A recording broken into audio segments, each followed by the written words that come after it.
digital ini akan menjadi resiko tertinggi nomor 2 yang paling harus diperhatikan bagi internal auditor. Dan kita hidup di era di mana kita sudah menyaksikan sendiri bahwa keamanan siber itu memang sangat-sangat berpengaruh terhadap keberlangsungan bisnis. Jadi benar-benar ke depan eranya tuh kolaborasi dan integrasi gitu.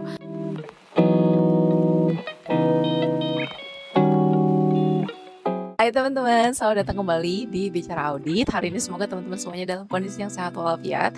Dan hari ini aku mau bahas satu topik yang menurut aku sangat relevan kalau disampaikan di akhir tahun.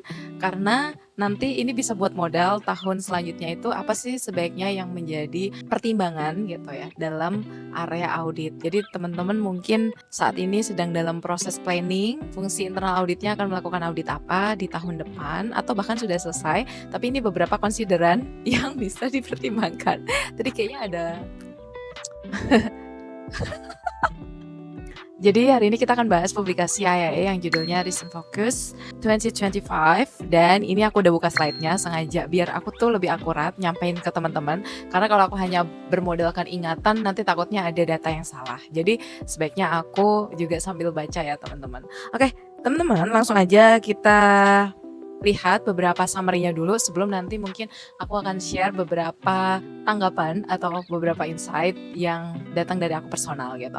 Oke, sekarang kita baca dari yang pertama. Jadi disebutkan bahwa resiko yang akan tumbuh paling cepat dalam 3 tahun ke depan adalah disrupsi digital termasuk AI. Jadi diprediksi bahwa dalam 3 tahun ke depan disrupsi digital ini akan menjadi resiko tertinggi nomor 2 yang paling harus diperhatikan bagi internal auditor atau untuk organisasi secara global pada umumnya gitu. Nah, selanjutnya adalah resiko yang juga mengalami penanjakan yang cukup signifikan adalah climate change atau perubahan iklim yang akan naik diprediksi menjadi resiko kelima dalam 3 tahun ke depan. Jadi kalau nggak salah di tahun 2025 ini dia tuh ada di peringkat 13. Terus tiba-tiba naik melonjak sampai peringkat 5. Jadi ini benar-benar signifikan dan rasanya sangat relevan banget kalau kita melihat sekarang ya memang bumi terasa semakin tidak nyaman dan memang harus ada tindakan, harus ada action yang clear, jelas gitu ya untuk bagaimana sih kita bisa membuat planet bumi ini jadi lebih nyaman juga. Jadi istilahnya save the planet, tapi sebenarnya save hidup kita juga teman-teman, bukan hanya tentang planet gitu, tapi juga ya tentang kita sebagai manusia yang menjadi penghuninya gitu. Oke, lanjut. Jadi diprediksi juga bahwa dalam 3 tahun ke depan tidak akan ada resiko yang punya penanjakan yang signifikan juga kecuali tadi 2 resiko yang disebutkan sebelumnya yaitu digital disruption dan juga terkait climate change. Oke, next. Nah, sekarang kita lihat resiko yang tertinggi tahun ini. Jadi kita lihat resiko yang tertinggi di tahun 2025. Disebutkan bahwa resiko yang tertinggi itu ada yang pertama adalah cyber security atau keamanan siber. Yang kedua adalah business continuity atau keberlangsungan bisnis. Dan yang ketiga adalah human capital atau sumber daya manusia. Dan kalau aku boleh sedikit komentar, aku rasa ini akurat ya. Ini memang namanya hasil riset global tentu tidak akan mewakili semua organisasi, tapi secara umum menurut aku pasti sebagian besar organisasi menganggap ini memang resiko-resiko yang sangat perlu diperhatikan. Jadi yang pertama tadi keamanan siber, dan kita hidup di era di mana kita sudah menyaksikan sendiri bahwa keamanan siber itu memang sangat-sangat berpengaruh terhadap keberlangsungan bisnis, reputasi gitu ya, bahkan aspek finansialnya. Karena kalau misalnya kita terkena ransomware misalnya, itu kan ada ransom yang harus dibayarkan gitu. Jadi aspek cyber security ini bisa menjalar kemana-mana dan mempengaruhi resiko-resiko lainnya. Terus yang kedua juga tadi disebutkan bahwa business continuity ini menjadi concern yang besar juga. Iya, karena setelah COVID rasanya kesadaran bahwa organisasi kita tuh emang harus mengupayakan sekuat tenaga untuk bisa survive. Itu tuh benar-benar kerasa ya teman-teman, bahwa ada hal-hal di depan yang mungkin tidak terprediksi, yang mungkin akan mengganggu keberlangsungan bisnis. Itu real gitu, bahwa hal-hal yang kita pikir situasi itu akan stabil, kalaupun ada goncangan ya goncangan-goncangan kecil, ternyata nggak juga gitu. Kita bisa menghadapi goncangan yang besar juga, dan makanya bagaimana melanjutkan bisnis kita dalam kondisi-kondisi yang mungkin tidak nyaman, kondisi yang disruptif, kondisi yang mengganggu keberlangsungan secara masif, ya tetap harus dipikirkan gitu. Dan yang terakhir tadi ada human capital atau sumber daya manusia, dan aku sepakat banget ada shifting yang clear banget tentang bagaimana sih pasar sumber daya manusia gitu ya teman-teman, dengan meningkatnya kesadaran soal mental health, tentang kerja remote atau kerja yang tidak harus datang ke kantor, terus kompetisi untuk mendapatkan talenta-talenta terbaik makin ketat gitu ya. Jadi saya merasa ini adalah resiko-resiko yang memang pantas untuk ada di top 3 gitu. Oke, sekarang kita lanjut teman-teman. Jadi, nah ini bentuk dari global risk trends-nya. Jadi teman-teman bisa lihat bahwa resiko tuh ya kurang lebih sebenarnya dari tahun lalu, tahun ini, bahkan 3 tahun ke depan ya kurang lebih resiko-resiko itu aja sebenarnya yang signifikan ya. Kecuali ada pergerakan yang masif terkait dengan tadi 2 resiko yang sudah saya sebutkan di awal, yaitu digital disruption dan climate change gitu ya. Nah teman-teman, ada juga publikasi regionalnya. Jadi selain publikasi globalnya tadi, kita tuh sebenarnya bisa melihat juga publikasi regionalnya. Dan untuk regionalnya yang menarik adalah ada aspek terkait resiko market changes atau competition. Nah buat di Asia ini menjadi salah satu resiko yang sangat dipertimbangkan, yaitu bagaimana perubahan market, karena kita memang marketnya masih terus bergerak gitu ya teman-teman. Terus juga bagaimana nanti kompetisi gitu, kompetisi nggak cuma di dalam satu negara, tapi juga kompetisi yang sekarang makin mengglobal, paling nggak regional gitu ya. Jadi itu sangat-sangat penting sih untuk memang disiapkan bagi organisasi-organisasi di Asia, bahkan untuk industri-industri yang bisa terbilang stabil gitu teman-teman. Jadi ya akan tetap ada challenger gitu, akan ada kompetitor baru yang mungkin ya harus disiapkan bagaimana caranya supaya kita misalnya sudah leading di market ya tetap bisa leading di market gitu kan. Terus kalau misalnya kita masih mau menuju leading ya bisa sampai ke leading gitu. Jadi benar-benar akan sangat-sangat kompetitif sih pasar ke depannya. Oke, nah selanjutnya adalah disebutkan di publikasi itu juga tentang risk driver. Jadi apa yang mendorong resiko bagi emerging risk atau resiko-resiko yang bermunculan gitu.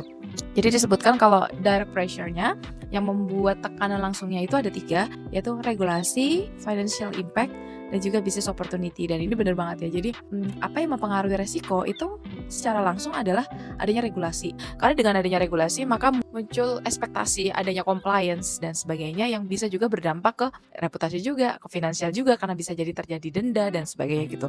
Terus financial impact jelas ya. Jadi kalau misalnya sesuatu resiko baru itu mempengaruhi dampak finansial biasanya langsung menjadi resiko yang diperhitungkan gitu. Dan terakhir tentang opportunity business. Jadi ya aku tadi nunduk-nunduk ini kayak mengganggu ternyata ya. Harusnya gini dong, gini bacanya. Aduh. Oke, kita lanjutkan, gak penting. Jadi kalau misalnya ada sesuatu hal yang mungkin akan mendorong bisnis menjadi lebih baik atau bisa mengancam bisnis untuk mundur gitu, maka itu akan menjadi pertimbangan. Nah sekarang kita lihat bagi indirect pressure-nya atau pressure yang tidak langsung. Nah itu ada politik tentu ya. Politik itu bisa mempengaruhi landscape resiko loh teman-teman. Jadi ya sangat-sangat penting juga untuk kita sebagai orang-orang bisnis misalnya atau orang-orang organisasi untuk juga ada kepekaan terhadap politik gitu. Jadi kita bisa melihat resiko apa yang ada di depan. Terus public opinion ya jelas banget bahwa ada persepsi publik. Misalnya kalau kita bisa lihat saya ada boycott, ada produk yang di cancel misalnya oleh masyarakat, itu akan sangat-sangat ngasih pressure ya. Dan itu bisa menjadi resiko. Dan terakhir adalah social impact. Jadi bagaimana dampak organisasi kita, apa yang dikerjakan itu terhadap resiko itu juga harus dipertimbangkan. Oke, terus di akhir bagian dari publikasi ini disebutkan kayak semacam konklusinya gitu ya, bahwa yang pertama yang penting adalah pahami apa yang menjadi driver dari resiko di organisasi, apa yang mendorong resiko terjadi di organisasi. Itu penting banget. Jadi dengan begitu kita bisa memetakan resiko-resiko apa sih yang sebenarnya ada di organisasi.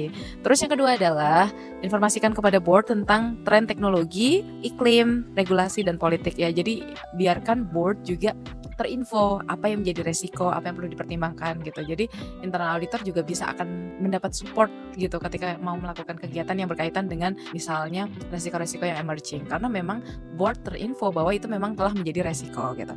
Terus selanjutnya adalah connect risk with strategy ya. Ini udah lama banget ya, bahwa ini sebenarnya isu yang cukup lama dan sampai sekarang belum tentu solve gitu, bahwa bagaimana sih menghubungkan resiko sama strategi. Kadang kalau orang nggak bisa melihat hubungan pengelolaan resiko tertentu terhadap strategi pencapaian tujuan organisasi, tentu orang jadi nggak support, bisa jadi kita nggak mendapatkan support untuk misalnya melakukan audit atas hal tersebut gitu. Tapi kalau misalnya organisasi melihat bahwa itu memang penting, bahwa itu memang harus di-manage dan ada hubungannya terhadap strategi organisasi, pencapaian tujuan organisasi, nah itu biasanya jadi lebih disupport gitu. Dan terakhir adalah support AI governance development ya. Jadi dengan berkembangnya AI, jangan dibiarkan AI itu pengembangannya tanpa proses tata kelola, tanpa pengelolaan yang jelas gitu gitu ya. Jadi pastikan bahwa AI yang akan diproduksi oleh organisasi kita misalnya nanti adalah AI yang memang bisa menghasilkan jawaban yang akurat, bisa menghasilkan insight atau bisa mendorong decision yang insightful, memang tidak bias gitu ya teman-teman. Itu juga penting banget. Kadang AI itu salah satu isunya kan adalah bias gitu. Oke teman-teman, jadi itu bunyi publikasinya. Nah sekarang aku mau bagiin ke teman-teman apa insight-nya. Sebentar, aku udah nyatet soalnya teman-teman. Oke, nah insight yang pertama dari aku adalah, pertama kita memang harus memprioritisasi resiko. Jadi dengan memahami landscape organisasi, landscape resiko, landscape lingkungan, landscape regulasi, maka kita akan jadi dapat pemahaman mana sih resiko-resiko yang penting dan mana yang diprioritisasi. Ya seperti yang disampaikan dalam literatur manajemen resiko, bahwa kita tuh tidak bisa memanage semua resiko, dan bahkan kalaupun bisa memanage semua resiko itu nggak cocok cost and benefitnya. Jadi memang harus ada prioritisasi, termasuk untuk internal audit yang resource-nya terbatas juga memang kita harus bisa memfokuskan pada risiko-risiko yang paling tinggi supaya pekerjaan kita juga bisa berdampak gitu teman-teman. Jadi itu ya, yang penting adalah kita harus bisa memprioritisasi resiko. Oke, yang kedua adalah insight terkait dengan cyber security. Jadi menurut aku sekarang itu adalah zamannya kita mengotomasi pengawasan terhadap keamanan siber. Jadi nggak cuman sekedar kita nunggu periodik misalnya 1 tahun sekali baru audit cyber gitu. Yang bisa kita lakukan adalah mendorong dari sisi manajemen untuk melakukan benar-benar continuous monitoring gitu. Tapi kalau kita bisa juga, kita juga kayak melakukan continuous assurance. Misalnya kita bisa mendapatkan aliran data juga gitu ya, yang continuous terkait dengan misalnya event yang terjadi di organisasi kita, event security khususnya. Nah, terus kita bisa tuh kayak memberikan alert kalau misalnya ada kejadian-kejadian yang mungkin dicurigai adalah potensi serangan atau potensi hal-hal yang akan merugikan organisasi. Nah, itu jadi mungkin hal yang bisa kita lakukan adalah untuk resiko-resiko yang memang tinggi resikonya, kita dorong untuk dilakukan otomasi gitu ya.